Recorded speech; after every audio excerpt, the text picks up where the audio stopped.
CD가 나온 지 40년이 넘었고 SACD가 나온 지 20년이 훌쩍 넘었는데 드디어 정답을 CH 프리시전 D10이 만들어냈다 할 정도로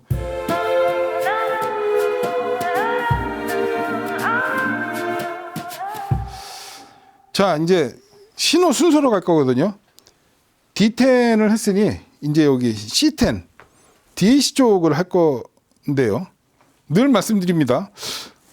보통 DAC는 D10이 꼭 DAC 같은데 CH 프리시전은 D10이 트랜스포트고 C10이 DAC예요. 사실은 이 DAC 하나 갖고서도 한 2시간 제가 할 얘기가 있을 정도로 정말 할 얘기가 많은 대단한 기술이 들어간 R2R DAC입니다. CH 프리시전은요. 델타 시그마 아니에요. 지금은 단종됐어요. 그 버브라운사 PCM1704 R2R 칩이 채널당 8개씩 총 16개의 PCM1704 칩이 들어가 있습니다. 아마 CH 프리시전에서 단종될 쯤 해갖고 글쎄요. 몇천 개, 몇만 개를 확보를 해놨겠죠. 그래서 그거를 이제 선별해서 쓰는데 이건 저희 오디오 딥다이브 영상에도 있어요. 그 델타 시그마 방식과 R2R 방식. 좋기는 R2R이 좋은 겁니다.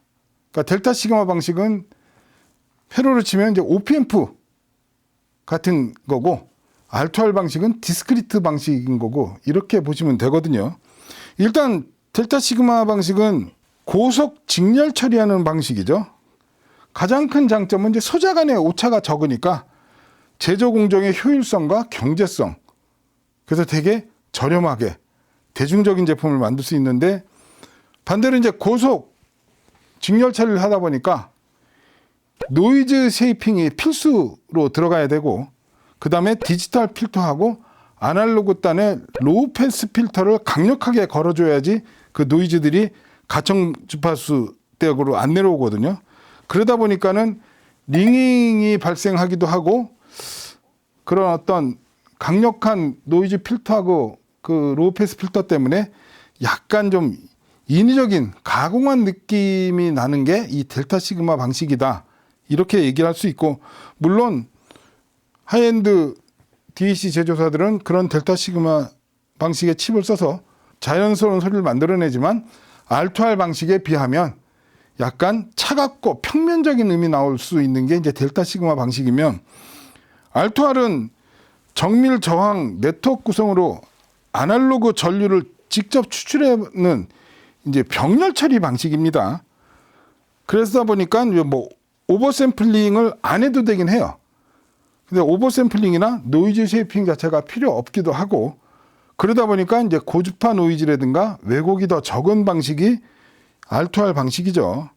그러다 보니까 트랜지언트, 공간감, 입체감 이런 게 훨씬 좋은 게 이 R2R 방식입니다. 두 개를 딱 맞비교하면 그렇게 돼요. 우리가 방금 들은 뮤지카 느다에서 그 베이시스트하고 보컬이 진짜 여기 존재하는 듯한 그런 공간감은 이 R2R DAC도 굉장히 큰 역할을 하고 있다. 이제 단점은 만들기가 어렵죠. 저항의 정밀도로 아날로그 변화를 한다 보니까 저항 오차에 따른 이제 비선연성이 발생할 수 있고요. 그리고 제조 공정이나 난이도 이런 것들이 기하급수적으로 올라가는 방식이고 결정적으로 24비트 이상 고해상도 구현이 굉장히 어렵습니다. 저항으로 다 이렇게 병렬을 처리하다 보니까 그러면 얘네들은 그래서 어떻게 R2R 방식으로 32비트를 구현했느냐? 그러니까 채널당 8개를 병렬로 해갖고 하이비트, 하이샘플링을 만들어낸 거죠. 그러니까 사실은 R2R 방식은 그냥 디지털이지만 아날로그 방식인 거고 델타 시그마 방식은 그냥 디지털 방식인 거고 그래서 채널당 8개씩 16개를 페어 매칭한 걸 써서 64배속 오버샘플링을 해서 초당 3MHz라는 스위칭 속도를 달성했다. 64메가 오버샘플링이면 지극히 평범한 겁니다. 델타 시그마 방식은 막 512배 오버샘플링 막 하잖아요. 그렇게 해갖고 그러니까 그거예요. 알토알 방식은 저항값을 이용해서 아날로그로 이렇게 사인 파일을 그려내는 거면 델타 시그마 방식은 작은 점을 계속 찍어갖고 이 사인 파일을 만들어내는 방식이다. 그런 차이가 있거든요. 근데 어쨌든 알토알 방식으로 64배 오버 샘플링을 해서 해상도를 비약적으로 높이고 위상 오차가 문제가 되죠. 디지털에서 항상. 제가 저희 영상 보면 노이즈 갖고 위상 오차 발생하는 걸 여러 번 저희가 시연을 해드려요. 위상 오차가 발생하면 무슨 일이 일어나? 가운데 음상이 포커싱이 안 맺혀요. 제가 그 배드가이 막 이런 거 갖고 하잖아요. 그러면 가수는 한 명인데 가수 목소리가 이렇게 도넛 형태로 이렇게 맺히는 걸 우리가 경험할 수 있거든요. 그런 위상 오차부터 해서 저역이 안 나온다거나 고역이 이상하게 들린다거나. 그리고 PTR, 스플라인 필터 및 디지털 신호 처리. 이게 아까 말씀드린 어떤 그 추론 쪽이요. 그래서 32비트 고정 소수점 연산을 해서 원래의 타이밍과 파형 궤적을 자연스럽게 복원해내는 그런 기술이 들어가는 게 또 CH 프레시즌이에요. 그래서 저는 사실은 이 C10보다는 C1 이쪽을 더 많이 들어봤는데 디지털인데도 그 디지털 특유의 약간 까끌까끌한 거칠음 이런 게 거의 느껴지지 않는 그게 CH 프레시전의 가장 큰 장점이라 할 수 있겠죠. 마찬가지로 얘도 전원부 분리되어 있고 전원부 내부엔 또 4개의 독립된 전원부로 갈바닉 아이솔레이션 되어 있고 말씀드렸듯이 기본으로 2대부터 시작해서 C10을 5대까지 동원을 해서 극강의 DAC 군단을 만들 수 있는 게 이 CH 프레시전입니다. 음악 한 곡 더 들어볼게요.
touch my loneliness.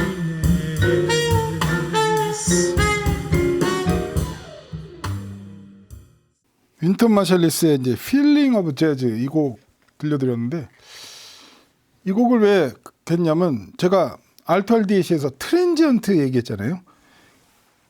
이게 트랜지언트 능력이에요.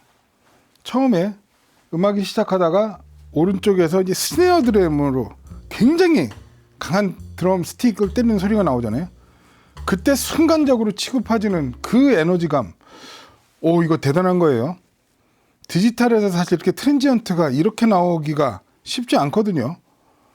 거기다가 여성 보컬은 처음엔 되게 소프트하게 시작하다가 중반부 후반부 가면서 막 고음 파트를 지를 때 그 소리가 막 부담스러워. 그게 아니라 정말 이 여자의 보컬의 에너지가 대단하구나. 그죠?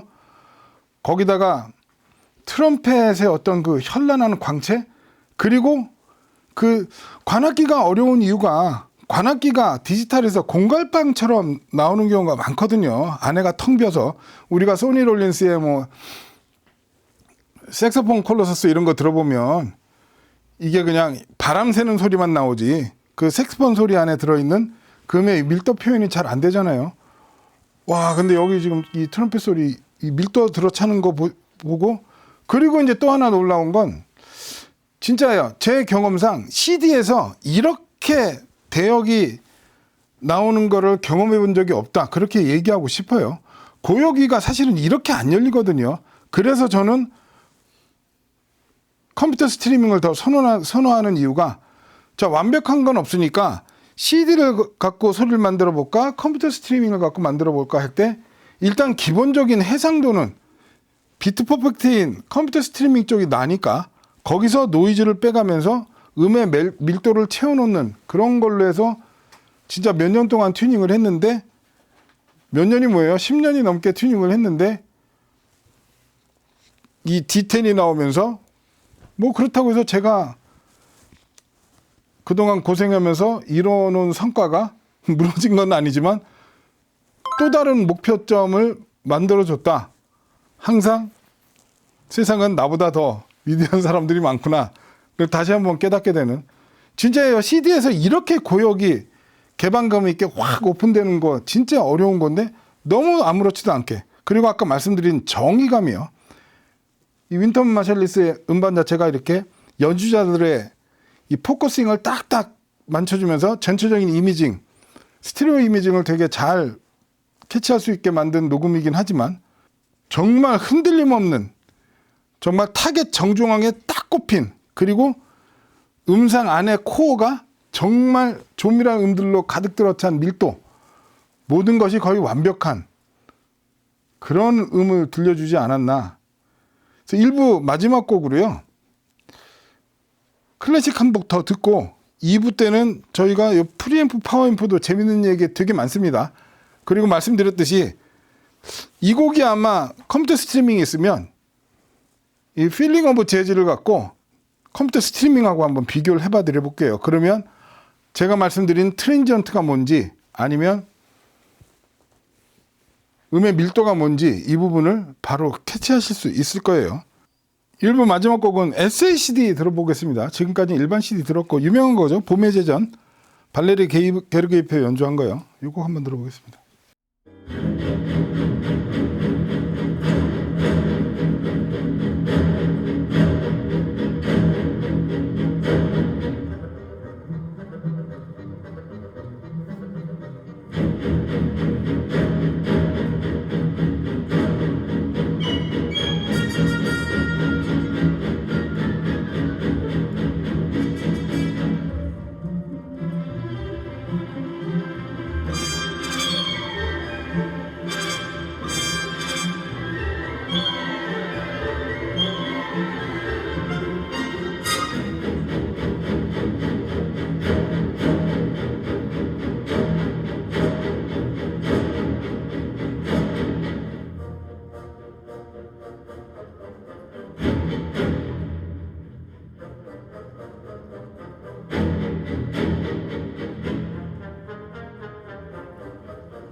대단하죠. 정말 대단하죠. 이 음악 이거 이렇게 재생되기 굉장히 어려운 음악입니다. 이거 SACD예요. 자, 디지털 폼에서 크게 두 가지가 있죠. PCM 방식이 있고 DSD 방식이 있고요. PCM하고 DSD 방식의 어떤 선호가 있으세요 혹시? 장르에 따라 좀 틀리잖아요. 예, 장르에 따라 좀 틀리다. 어떻게 틀린가요, 장르에 따라? 성악 같은 건 DSD가 더 나은 것 같고요. 가곡 같은 거 그러면. 그죠? 이런 음악은 PCM이 더 낫죠. 왜 그럴까요? 개인적으로 DSD를 싫어하는 사람이 의외로 많습니다. 그 중에 한 명이고요. DSD는 제가 리뷰 때도 얘기를 해요. 제가 DSD를 싫어하는 이유는 뭔가 이렇게 엷은 마간의 음이 들어가 있는 느낌. 좀 뭉근한 느낌. 그죠? 그러니까 그 커피로 치면은 그 약간 저는 이제 드립 커피보다는 그냥 에스프레소를 좋아하는데 약간 드립 커피 느낌이라고 그래야 되나? 사진으로 치면 소프트 필터 일부러 네, 맞습니다. 그런 느낌이 싫어갖고 약간 블러 처리된 느낌. 그래갖고 제가 리뷰 영상에서는 아날로그 코스프레 하는 느낌이다. 이런 극단적인 표현까지 썼는데 아무튼 고역이 약간 롤오프 되는 느낌이 싫어갖고 SACD를 약간 별로 안 좋아했는데 CD가 나온 지 40년이 넘었고 SACD가 나온 지 20년이 훌쩍 넘었는데 드디어 정답을 CH 프리시전 D10이 만들어냈다 할 정도로 지금 봄의 제전 이 곡에서요. 그런 어떤 제가 말씀드린 엷은 막에 끼인 느낌, 고역이 롤오프 된 느낌, 좀 어눌한 느낌 이런 게 단 1이라도 있었냐는 거죠. 팀파니 소리 이렇게 나와야 되거든요. 이거는 또 이 마제스틱 스피커와 CH 프리시전 M10 모노블록 파워앰프의 능력이기도 했지만 어차피 시작은 여기니까 얘가 그 음을 그렇게 만들어내니까 팀파니가 저렇게 군더더기 없이 저렇게 아프게 저렇게 강력하게 이쪽에서 그냥 뒷벽에서 꽝 때린 다음에 에너지를 발밑으로 확 밀려오게 이게 사실 디지털에서 되게 어려운 부분인데 때려지는 저런 트랜지언트 느낌 그죠? 음의 밀도 이런 부분들 근데 아무튼 이 음악에서 인상적인 건 고역의 개방감이 SACD에서도 이렇게 만들어지는 거였네. 몰랐던 걸 계속 깨닫게 되는 게 오디오의 세계네. 그걸 또 한번 느낄 수 있는 게 이 곡이지 않았나. 자, 1부는 여기까지 하고요. 저희 잠시 쉬었다 2부 때 말씀드렸듯이 그러면 같은 곡을 C10 어차피 지금도 C10 DLC에서 나오는 거니까 컴퓨터 스트리밍으로 했을 때 어떻게 되는지 그리고 프리 파워 앰프 그리고 특히 CH 프리시전을 쓰시는 분들한테는 굉장히 좋은 또 팁을 하나 드릴 수 있는 이야기를 2부에 계속 이어나가 보도록 하겠습니다. 잠시 쉬도록 하겠습니다. 고맙습니다. 고맙습니다.